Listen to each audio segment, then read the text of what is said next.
Looking for insight, inspiration, and community? Tune in to Behind the Camouflage, the podcast made for Marine Corps spouses by Marine Corps spouses. We cover everything from navigating military life to finding joy in the journey. Subscribe now wherever you get your podcasts and stay connected with those who understand. Hey, Scuttlebutt listeners. This is episode 194. This week, we welcome the ballistician and co-creator of the 6.5 Creedmoor, Dennis DeMille, to the show. Dennis is a veteran Marine mortarman who served as a drill instructor, was on the Marine Corps shooting team, and retired as a chief warrant officer before becoming vice president of product development at Creedmoor Sports, thus the name of the round, and is now the general manager of Tactical Walls. For those who don't know, the 6.5 Creedmoor is the current long-range precision rifle round for U.S. Special Operations Command and the British Royal Marines. Basically, it's the round badasses use to do badass things. Dennis talks about his life before the Corps, his path from the shooting team to being the officer in charge of all the ranges at Camp Pendleton, and how the 6.5 Creedmoor came to be. He has a really cool story about how it came to be named the 6.5 Creedmoor and not the 6.5 DeMille. Here is episode 194. Howdy, listeners. My name is William, and we're here today with Vic. Hey. And we today are having a great conversation with a good friend of mine. He's actually on my competition shooting team. He was a Marine Corps drill instructor. He's the inventor of the 6.5 Creedmoor, and he was good friends with the gunny. Rest in peace, Dennis DeMille. Dennis, how are you? Good, bud. How are you? And I was the co-creator of the 6.5 Creedmoor. Okay, fair enough. You're a humble man. Humble man. Well, anyways, Dennis, thanks for coming on our show. So, just to kick off, do you mind just giving a little bit of background information? You know, where you're from, how you joined the Marine Corps, where your career took you, and then how it got you here today. I actually joined the Marines in November of '83, and went to San Diego, come out of San Diego and went to the Philippines for a year on barracks duty, then Marine Corps shooting team, shot my way into the Marine Corps shooting team, did that for 4 years, and then 2nd Battalion, 8th Marines as a mortarman. Then I had to get a lat move into heavy junk or heavy equipment, and then drill instructor at Parasol and warrant officer from there. I ran the ranges at Camp Pendleton, MCRD San Diego, and that's where I retired out of in 2004. So just over 20 years, and stayed in Oceanside. I actually took over a company called Creedmoor Sports, and as the GM, and it was during my time there that we created the 6.5 Creedmoor. So that's it. Big picture. Married, 3 kids, 8 grandchildren. So that's. So let's go into the beginning. What was your impetus for joining the Marine Corps? Was it something you always wanted to do? Like why did you decide to go that way? Well, I wish I had something better to say, but it was actually got in a lot of trouble. A lot of trouble as a teenager growing up, and so did my brothers. So we all ended up joining the Marine Corps. Me and my 2 brothers, we all ended up joining, and my cousins, and yeah, we all found a home in the Marine Corps, and they actually pretty much saved all of us. I was destined for prison. And why did the Marine Corps as opposed to any other service? Because they gave me a criminal waiver. I had my issues, assault and battery, criminal trespassing, things like that. And I guess that's a good fit for the Marine Corps in some ways. You know, like to fight and drink, and that's not always a negative.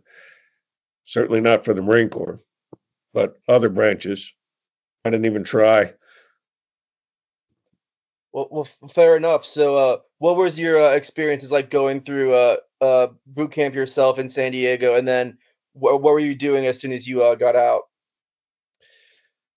As soon as I got out of boot camp, I went to infantry training, and so I got the MOS Mortarman. And I graduated very high in the class, number 2. So I got my pick of where we wanted to go or where I wanted to go. And everybody said, oh, you better put down the Philippines. That's a really fun place to go. Well, I had no idea. I mean, that was culture shock. But did that for 12, 13 months. And then when I was over there, they had a shooting competition. See who gets to represent the Philippines in Okinawa at division matches. They send teams from, Guam. And anyway, I did pretty good there. I actually won that competition, then went to division matches, and I took, I believe, 3rd place there. And then that got me a chance to go shoot the Marine Corps championships. Following that, that's where all the top 10% from Okinawa, Hawaii, Camp Pendleton, and Camp Lejeune all got together to shoot the Marine Corps championships. And I ended up taking 6th there and made it to the Marine Corps rifle team. That was back in 85. That was my first year on a team. And then, unfortunate circumstances. My first year on a team, I was a Quantico then, shooting a summer team. They have a summer team they pick up and they shoot, you'll go for 3 months and then it ends up at the national championships. And then after the national championships, the whole team gets in formation and they give you your orders to send you back to your new unit or wherever you came from. That is except for about 9 or 10 guys that are permanent rifle team. And those are the old codgers, they've been there for many years, because at that time you didn't get orders off the Marine Corps rifle team. You were actually you worked directly for the commandant. And nobody, the Ockfield sponsors and the monitors did not have access to you. The only way you left that team is if the colonel, Full-Bird Colonel Dave Willis, picked up the phone and called headquarters Marine Corps and said, send this guy away. So anyway, at the Nationals, before the Nationals, my mother had passed away, and like in the middle of the shooting season, my mother passed away, and I didn't get to shoot much. And also my father was terminal. My older brother was already in the Marines, and just really disheartening, because I really didn't even want to be in the Marine Corps anymore. So that was kind of tough. But when I went back to Quantico after my mother died, before I went back to Quantico, I'll leave that part out. But when I got back to the rifle team, I hadn't had much experience, and went to the Nationals. And at the end of the national championships, when they got all the Marines in formation and started calling them out to hand them their orders, I was the last person standing there. There's 35 guys up there, and I'm the last one standing there, Lance Corporal DeMille, and no orders for me. So the officer in charge, CW04, Greg Connors, he says, report back to Quantico, be in my office Monday morning. So I went into his office. As a funny story, went into his office, and he gets on the phone to headquarters Marine Corps. And all I'm catching is one side of this conversation. He's going, he's not a fucking deserter. He's right here in my office. He's been with me for 3 months. and I don't know who he's talking to, but he was wearing this guy out. And he says, well, you can't send him anywhere else. And he's fine, God damn it. And he slams the phone down. He says, congratulations, DeMille, you're on the Marine Corps rifle team. Which did not make me very popular as a Lance Corporal, because there was only 1 or 2 Marines prior to that had ever made it to the Marine Corps rifle team as Lance Corporals. And my fellow shooting team members were more than happy to point that out to me, saying that you're the only person I've ever met, the only Marine I've ever met who didn't have to shoot his way to the Marine Corps rifle team. which really pissed me off, and it turned me into a very motivated guy. Hatred can be a powerful motivator, and I made it my sole purpose in life to beat every one of them. And while they were goofing around, taking time off, I would do nothing but train. I'd train offhand in the indoor range. I'd be snapping in the evenings. Of course, I had no life, so I had nothing to do but shoot and think about shooting. And within a year or so, I was not bragging, but I was the number one shooter on the Marine Corps rifle team. I was a permanent fixture on the number one team, the top 4 shooters. And I'll just say it set the stage for a lot of things that came after that. Well, so what was the shooting team environment like? Like what weapons were you using? What competitions were you doing? How because we had actually some members of the current shooting team on. Let's see how it's evolved over time. Well, back then we were shooting M14s, and there were no M16s. I mean, obviously the fleet had them, but they weren't used in competition beyond division matches. Division matches were shot with M16s, but we were shooting M14s. And we'd train at least 5 or 6 days a week. We'd go out, we'd shoot on the weekends. If we had a match that weekend, we'd shoot that weekend, take Monday off, be back in the range Tuesday morning to start training again. And when I got to the team, and I've shared this story before, I mean, it's all in the books, but when I got to the team, our motivational talk in the morning of the match was, just remember, they can be beaten. And to me, that sounds kind of a defeatist motto talk, It's really, so we have a chance. And anyway, we got a new sheriff in town, new staff NCOIC, Joe Dozier, Master Sergeant, and it was a new day. Every morning, first thing we did is we all went down range. We put in targets. I won't say all of us. I'll just say the ones that were being punished. We had to go down range, and I say we because I was almost a permanent fixture on that detail. We go down range and we put all the targets in with nobody in the pits. With the exception of one person. One person had to stay down there when there's live fire going on. And then the rest of us would go up to the firing line, about 35, 40 of us, go up to the firing line, a 200-yard line, and we would shoot offhand.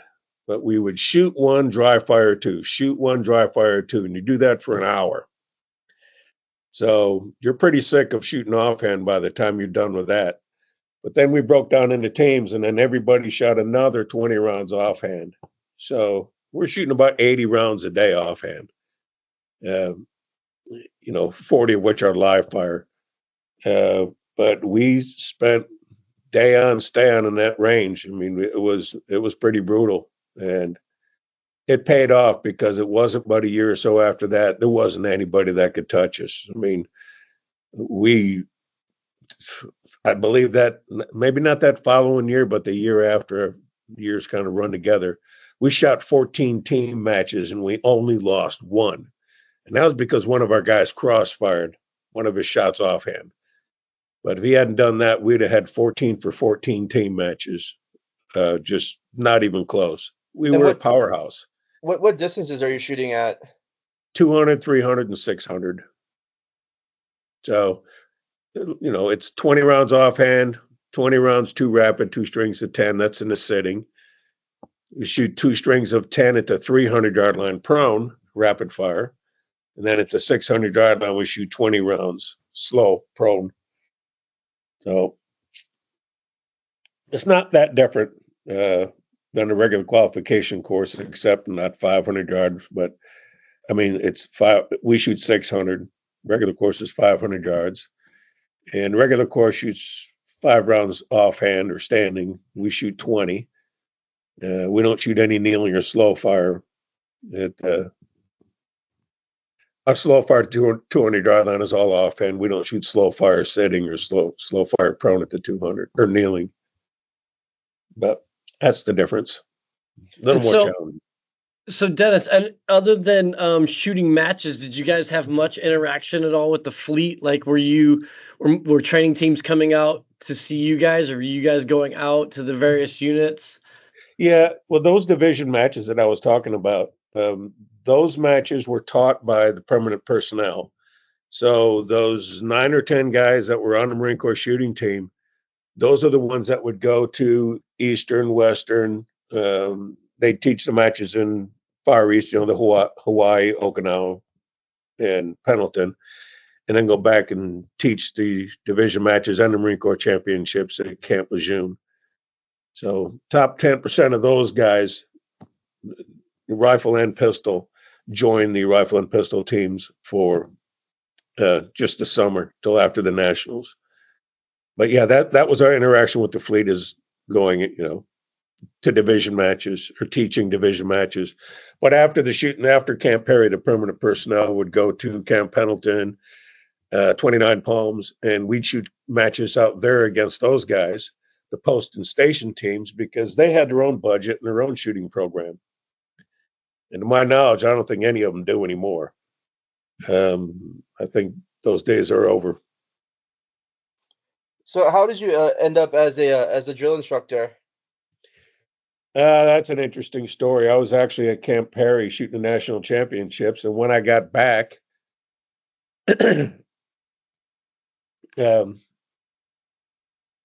actually, where was I? 94. I was with 2nd LSB, 2nd Landing Support Battalion in Camp Lejeune, and I had been picked up to shoot the Nationals. And while I was gone, they picked me for recruiter screening.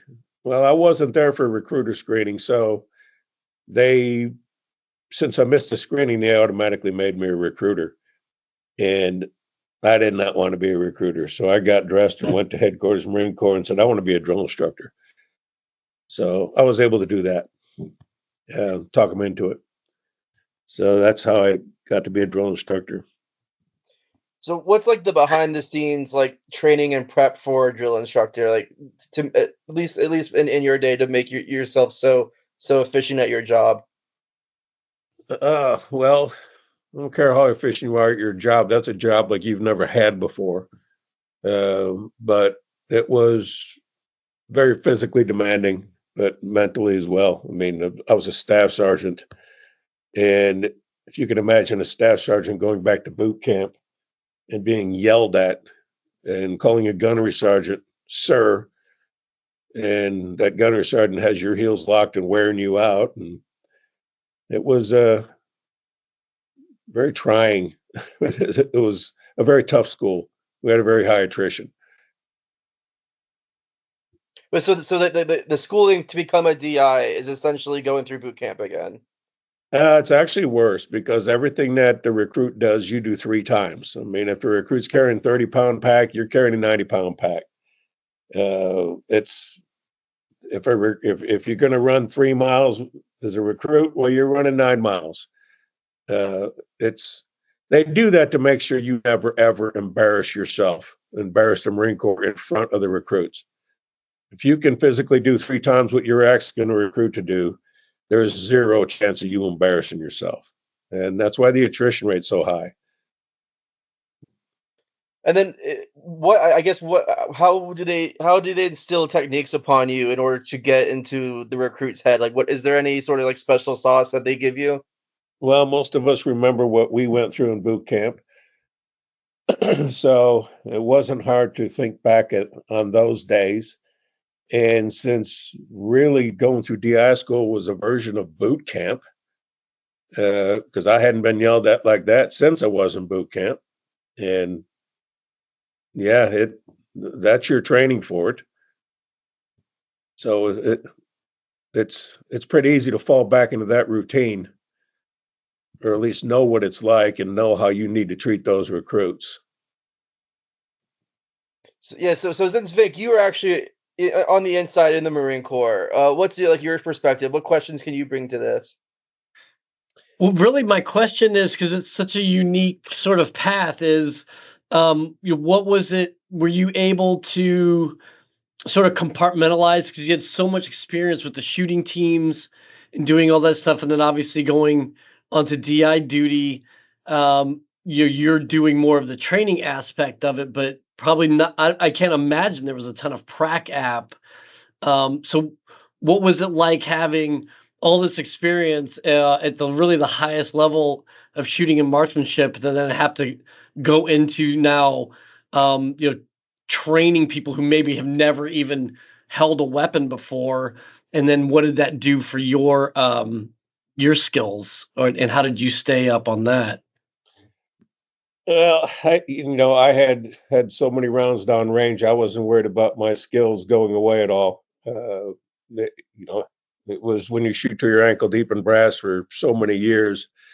I wasn't worried about that being a perishable skill. But I actually enjoyed going to the fleet. I actually enjoyed being a motor section leader and doing things like that. It was just you're around Marines more your age because there wasn't anybody my age on the Marine Corps team. They were all much older. So when I actually got out to the fleet and found myself in charge, that's what I wanted. That's where I was very happy. Uh, when I graduated DI school, the major there said, "Hey, you're gonna join the Paris Island shooting team." And I said, "No, sir." I said, "I didn't come down here to shoot. This is my break from shooting. I want to be a drill instructor."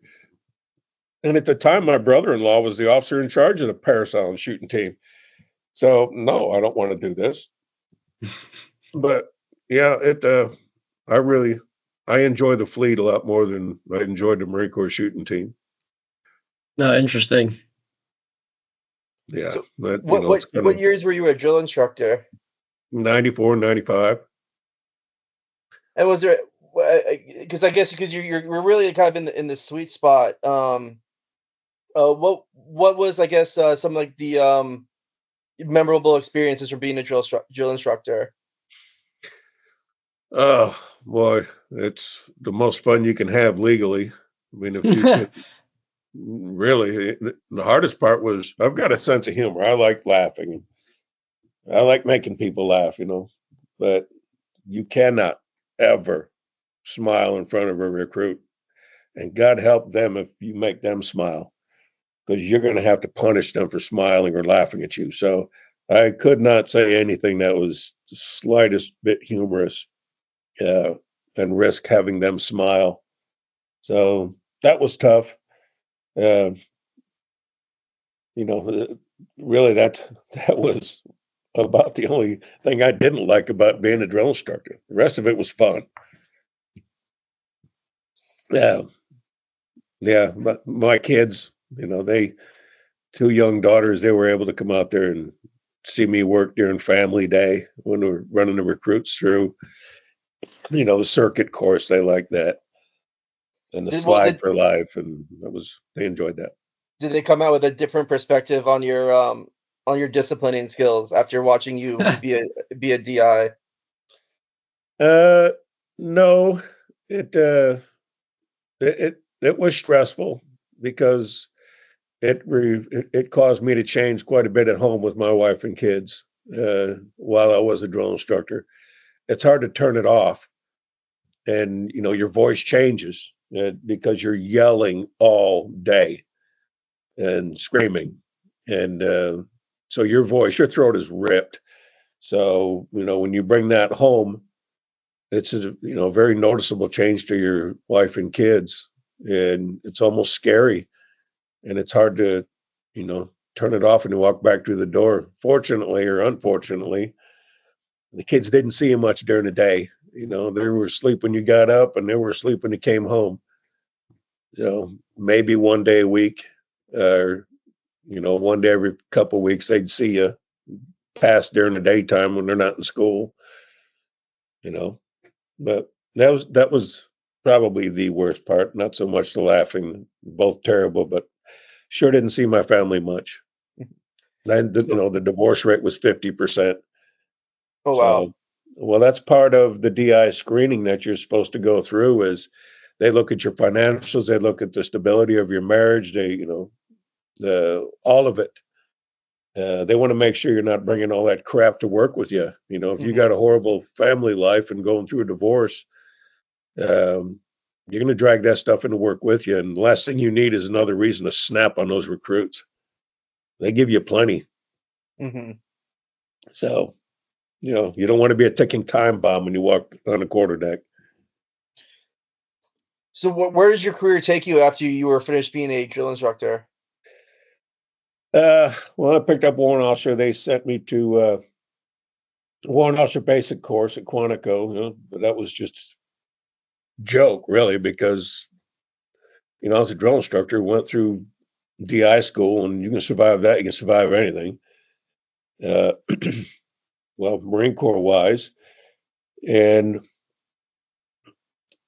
went out to Camp Pendleton, and after there, they left me there for too many years. I had moved around quite a bit prior to then. Every 3 years they'd move me, which was great. So, did a couple tours at Camp Lejeune, did a couple tours at Quantico. And then when I picked up warrant officer and they sent me out to Camp Pendleton, that's kind of your time in the trenches. You have to stand on the range with the recruits, 5-6 days a week. And then after 3 years, they'll move you. Well, they left me out there after actually, when I got out there, I was only there for a month or so, and they made me the chief range officer, which was awkward because we actually had a CW4 out there, and they made me the chief range officer, which put me in charge of the marksmanship training unit, so all the PMIs, just because of my, my background in instructing and shooting. I was in charge of the PMIs, and after 3 years, I'm like, hey guys, I'm talking to my Ockfield sponsor going, you need to get me the hell out of here. My wife she's a teacher with tenure. I got one daughter in high school, one daughter, actually at that time I had one middle school, one elementary school, and one preschool. And I'm like, look, you need to get me out of here. And they didn't. They left me there for another year or so. And finally, they moved me they gave me the ranges at Pendleton. So I was a chief range officer for Camp Pendleton, which is Wilcox and Horno. And so I had both of those ranges. And after a few years of that, they called me and they said, hey, you're the senior CW03 in our MOS. We're going to promote you to CW4, and we're going to move you to Quantico. You're going to take over the Marine Corps shooting team. And I said, no, you're not. I said, I'm out of here. I said, I'm not taking orders. I've been telling you guys for a long time to get me out of Camp Pendleton. And it was really 8 years they left me there. And I said, I'm not leaving California. My wife is a teacher with tenure now. I got one in high school, one in middle school, one in grade school. So you blew it.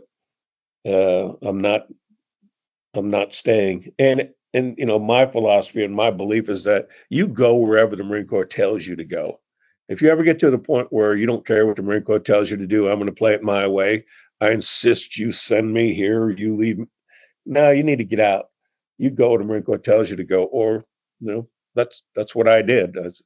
I turned down promotion and I retired and stayed in California for another 9.5 years.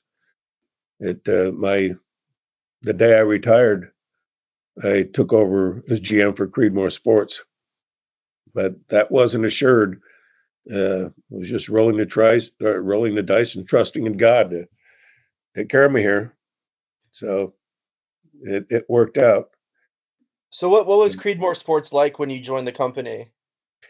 It was pretty small. We were probably doing 9.5, but they were also the stuff that they were carrying. They cater to competitive shooters, So you got your shooting coach, you got your scope stands, things like that, shooting mats, slings. They sold a lot of stuff that, in my opinion, was obsolete and really. It was just wrong because the owner of the company, he's not a shooter, never was, not military, just good businessman. But he he had taken it as far as he was going to go. And when I got in there, when I took over, I got rid of a lot of the stuff he was carrying and got the right stuff in there. Stuff that is actually worthy of being on a range. And what didn't exist, we created. We created scope stands, new shooting stools, range carts, changed the way we made the shooting coats, did all kinds of great things. And I ended up, I say we stayed out there for 9 years after I retired, or 9.5, whatever. And I just I couldn't stand the politics of California anymore. I'm pretty conservative. So, the kids they're growing up now and they're on their own. And told the owner, I said, well, I'm leaving. He's like, what do you mean you're leaving? I said, I'm not living in California anymore. I don't want to be here. So kids are growing up, taking a wife, and we're leaving. And he says, where are you going to go? I said, I don't know. I haven't decided yet, but we'll find some state. He goes, well, wherever you go, he goes, you're taking the company. And by then we're doing very well. I mean, we're doing well, very good. And, I said, what do you mean? He goes, pick a state where you want to go. And he goes, you're taking Creedmoor there. And I'm staying here. So, yeah, he did. He still lives there. And that was in 2013. So, how did you find them when you retired? Was that something that was already on your radar, or did it just sort of fall in your lap? Oh, I had been dealing with Creedmoor for a while. I'd been buying their stuff, because I ran the Camp Pendleton shooting team. I ran the MCRD San Diego shooting team.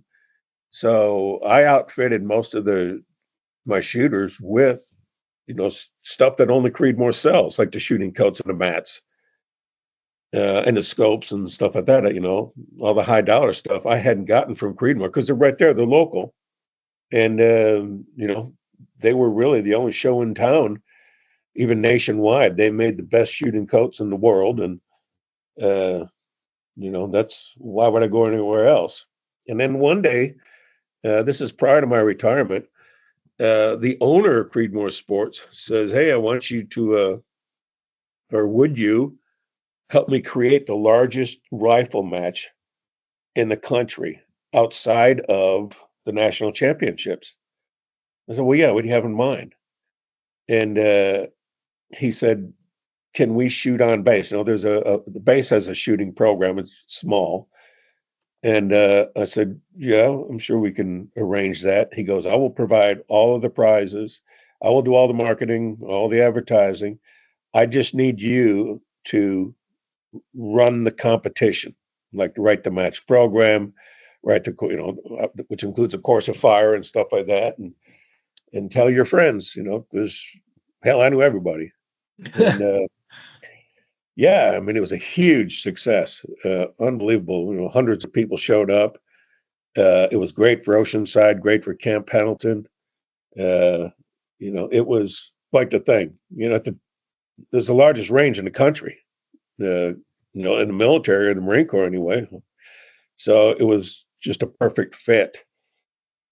And, it was such a great success. And after that, we went out to dinner and he started talking about next year. And I said, well, I ain't no next year. I said, I've already put in my papers. He's like, what are you going to do? I don't know yet. I said, I haven't decided. And he says, why don't you take over my company? He goes, you become my general manager. So, okay, well, let me think about it. And we both had to think about it. And because the thought hadn't crossed his mind until that moment. But it worked out. He hired me and I retired at 10 o'clock on, I forget what day. And at 11 o'clock, I was in my new office in Creedmoor. Didn't even take the day off. Anyway, years later, when I told him I'm leaving, and he wanted to know what state, and I said, well, I don't know. I'll look around.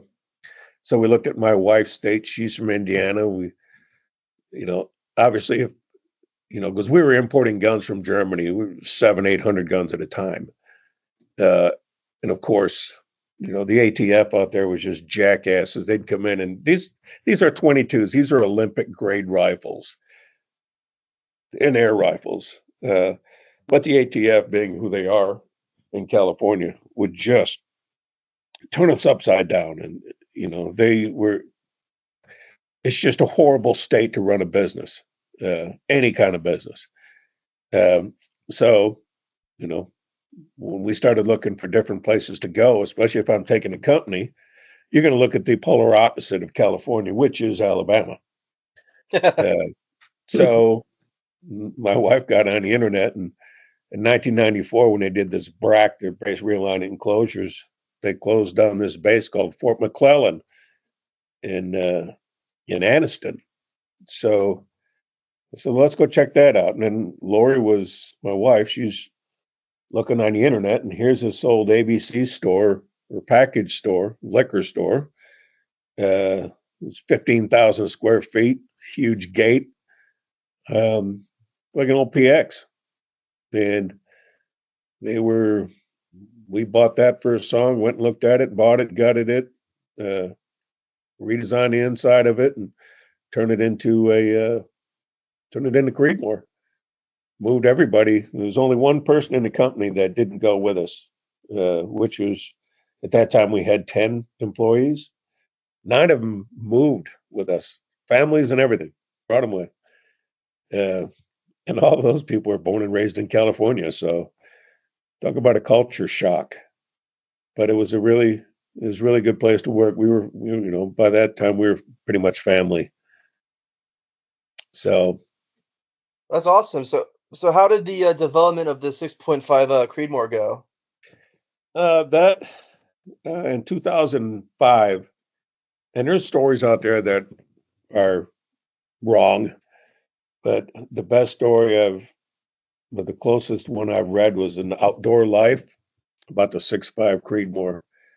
And, that story is pretty accurate if you want to read up on it. But the way it actually came about was as a general manager of Creedmoor Sports, we were the exclusive dealer and distributor for a rifle called the Tub 2000. The guy that invented it is a friend of mine, David Tubb, at that time, 10-time national champion. Well, he created this rifle with Rock McMillan and called it the Tub 2000. And it was really revolutionary. It was a rifle that it would fit anybody because it was like infinitely adjustable. So you didn't have to be, prior to that, you had to really be a great shooter and an experienced shooter if you wanted that, if you wanted to have a rifle that fit you. Well, this changed that completely. It was an awesome rifle. The problem with it was you don't shoot 308 through it because you can, but it's like running regular gas in a funny car. You really needed to have a round that was a hand load. So David had his own round called the 6XC, 6mm XC, but it was a Wildcat cartridge. There was no brass made for it. There was no SAMI specs. No chamber pressure was, stated. Really nothing was stated. No preferred powder, wasn't in any loading books. And all you could do was just whatever David said he uses, what everybody used. Well, we had sold 700 of them, Creedmoor.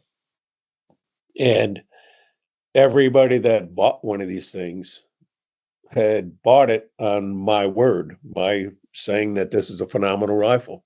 Well, it was. It was a great rifle. The problem was there wasn't any ammunition that was really worthy of it.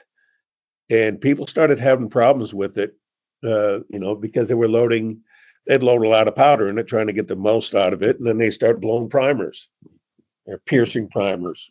Well, then, hold on. Then naturally what you do is when you start blowing primers, the normal reaction is to use less powder. So people are using less and less and less powder, and now they're not only blowing primers, they're blowing extractors out of their bolts. I mean, dangerous stuff. And people were coming up to me while I'm on the firing line trying to shoot and just peppering me with these questions and disgruntled customers, like, to the point where I went back to the condo after practicing one day, or actually shooting one of the matches, and went back and I was throwing my stuff. And I told my roommate that, look, I'm out of here. I said, I just want to get the hell out of here. I said, I can't concentrate. I dread walking on that range because of what's going on. And fortunately, my roommate, one of my best friends, is Dave Emery. He's a chief ballistician for Hornady. And he created the 17 HMR. He was just a god. The Hornady reloading books, he wrote them.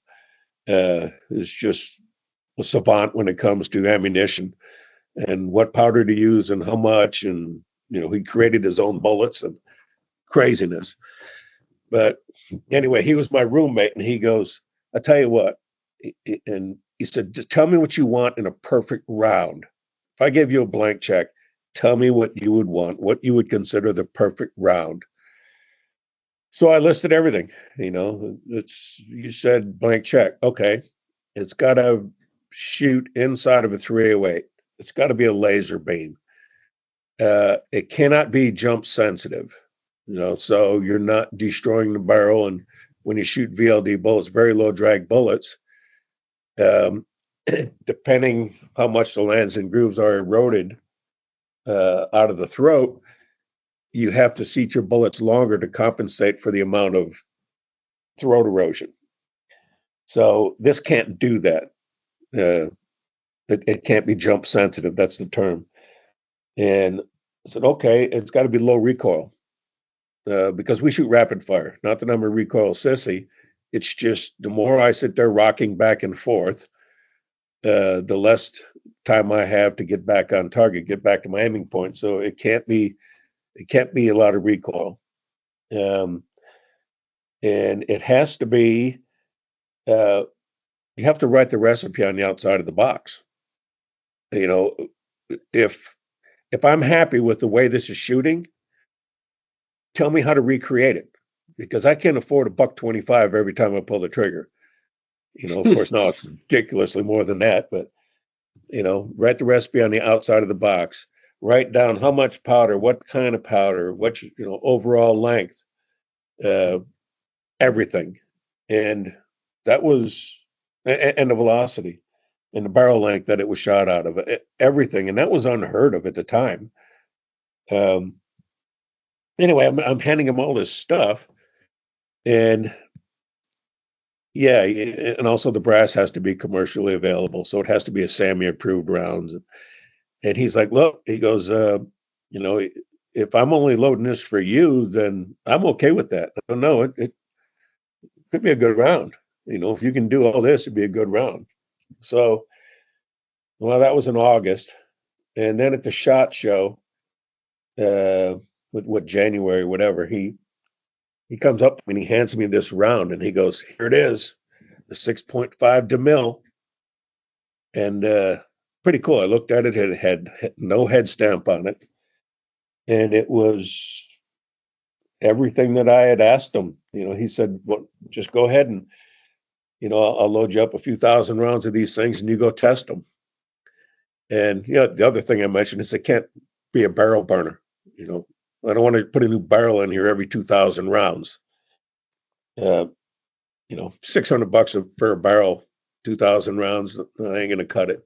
So anyway, he hands me this, and for a year, I did all the testing on it, and made some changes. Made a big change to the way they make that brass.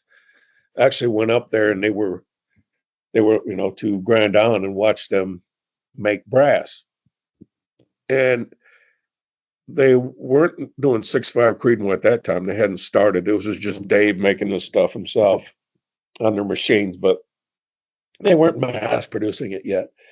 So anyway, I watched them take this big vat of 308 and they throw it in this doggone washing machine. Literally just a washing machine, like you know, huge, filled with water, or I'm sure it wasn't water, some chemical. And they would turn that thing on and it beat the dog shit out of the necks.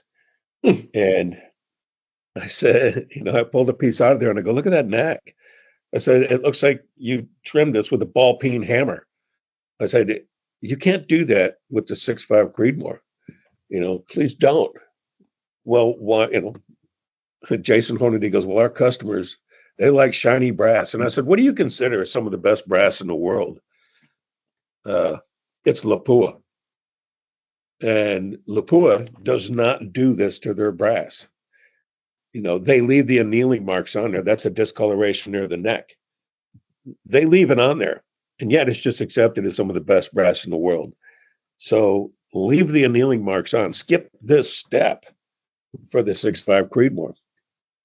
It was also very important to do that because the tolerance for the 6.5 Creedmoor is half of what it is for like a 308. 308 is meant to shoot in anything that resembles a 308 chamber. The 6.5 Creedmoor is not. 6.5 Creedmoor is tight. And that's what makes it, very accurate. And also it eliminates the issue of being jump sensitive. That thing is just so centered and, lined up with those lands and grooves that it's not sensitive to throat erosion. So anyway, we had a meeting with Jason Hornady and Steve Hornady, and Dave was there, and Joe Thielen, and all the muckety mucks and Hornady were there. And my wife and I were there. And I said, well, first, you got to change the name. I said, I don't want it called the 6.5 DeMille. I said, how about 6.5 Creedmoor? Why Creedmoor? I said, well, that's the company I've been running now for X amount of years, 10 years or whatever it was. And they actually wrote it out on his dry erase board. And Steve Hornady's like, should it say Hornady 6.5? And I said, no, Creedmoor.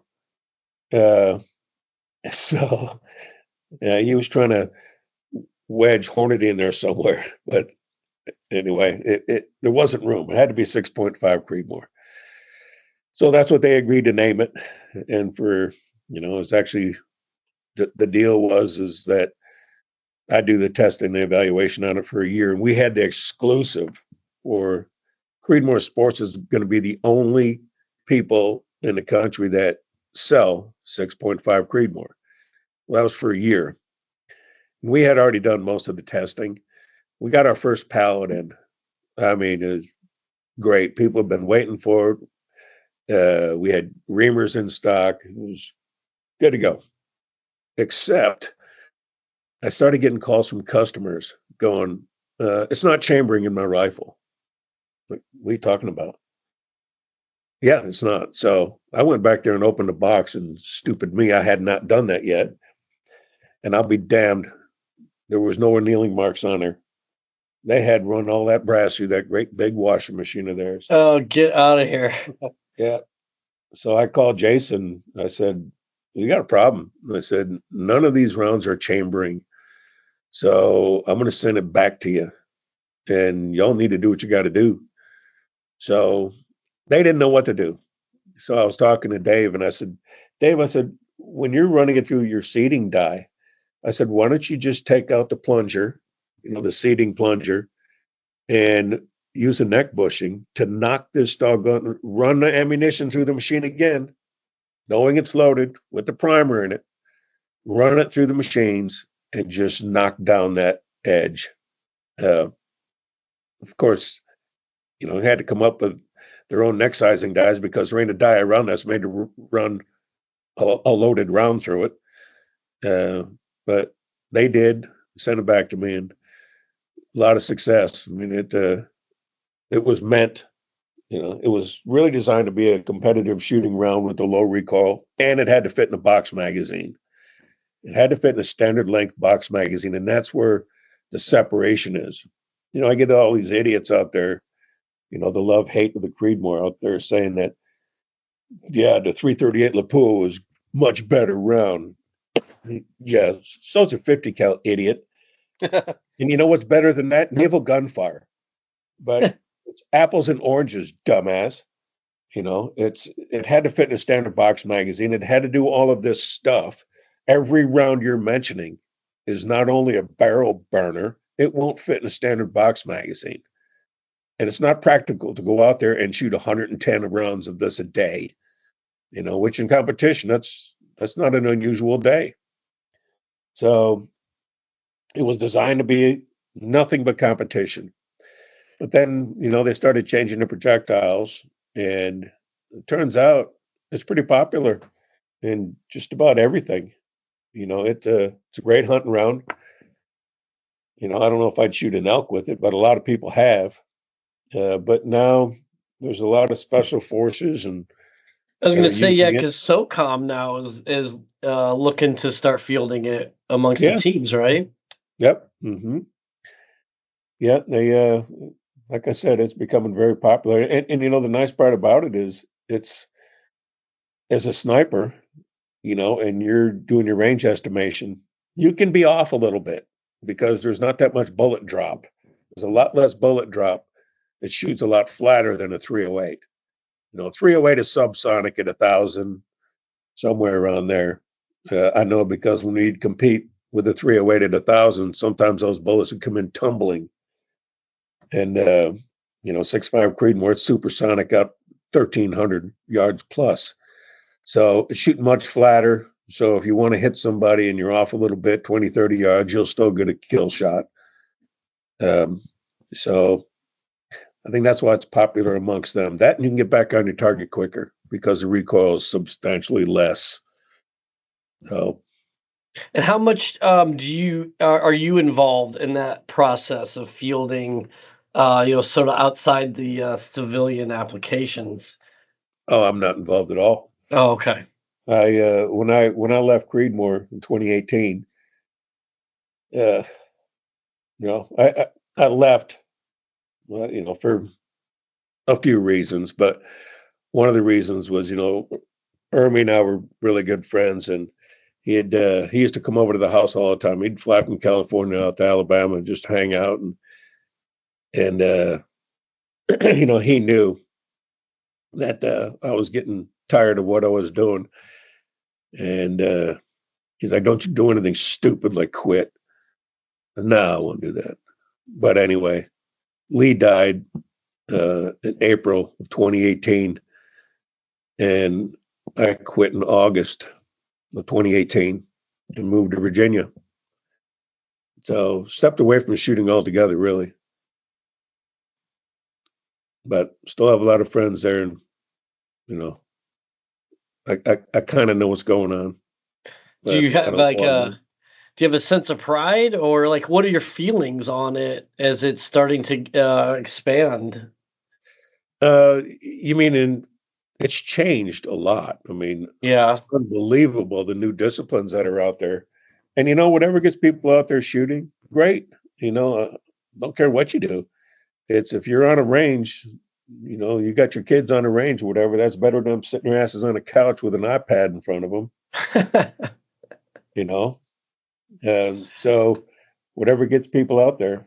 And, that's kind of what hurt the sport. I was on the CMP rules committee and the NRA high power rules committee and helped write a lot of these rules that people, that they still use. And, everybody is scratching their heads going, what is it? What is it? And so I know what it is. We've given these kids 10,000 reasons not to get their ass off the couch. Outdoor sports is, not to mention that guns are so vilified, there's your answer. There's not a lot you can do, but, there are things out there that make this sport or this discipline unattractive. It takes a lot of money to get into. When you walk on the range, you might as well spend it, plan on spending the entire day out there, 8 hours, to do maybe 30 minutes of shooting or 50 minutes of shooting. The rest of the time pulling targets or whatever. It doesn't matter, 100 degrees out, wind blowing, raining, whatever, you're going to be there. So that's not that attractive to kids anymore.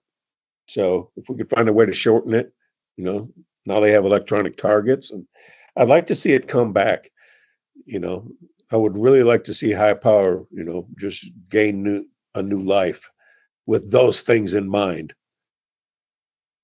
So if they ever ask me my opinion, I'll certainly share it, or my ideas, but they haven't yet. So, well, I can say as a fan of the 6.5 Creedmoor that it is a Scuttlebutt endorsed round. So to all of our listeners out there, go give it a try. I was able to get a donut buck this year thanks to the 6.5 Creedmoor. But well, Dennis, you did mention briefly, you had the Gunny come to your house. How did you become friends with him? Well, I was actually out of the Marine Corps, retired when I met him. We were at SHOT Show, I forget what year, probably 2005. And I went to dinner with him and Glock and another friend of mine who was Lee's handler. He worked for Glock. His name is Bob Shannon.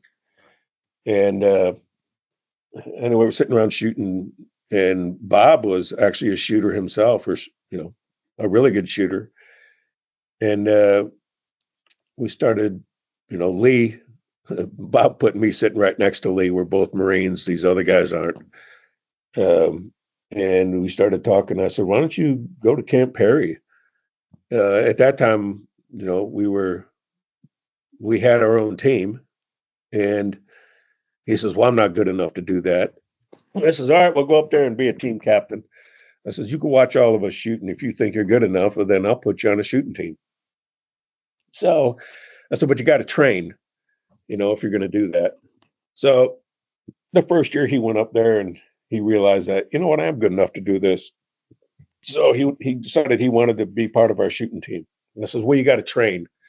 So, you need to come down to my house and we'll shoot once a month for a few days, one weekend a month or whatever." And he did. He started coming down, and so much so that he had his own room at our house. My kids call him Grandpa Lee. Now my grandkids, that was Grandpa Lee. And he just became one of the family. And I'd go stay at his place. He'd come down to ours. But that carried on even, when we moved to Alabama. He had his own room in Alabama too. He'd come out there, and a funny story is one weekend he came down, and he was on his way down, and he called me and he goes, "Hey," he says, "I'll be there in a couple hours." And I said, "Okay." I said, "But we have guests, at the house."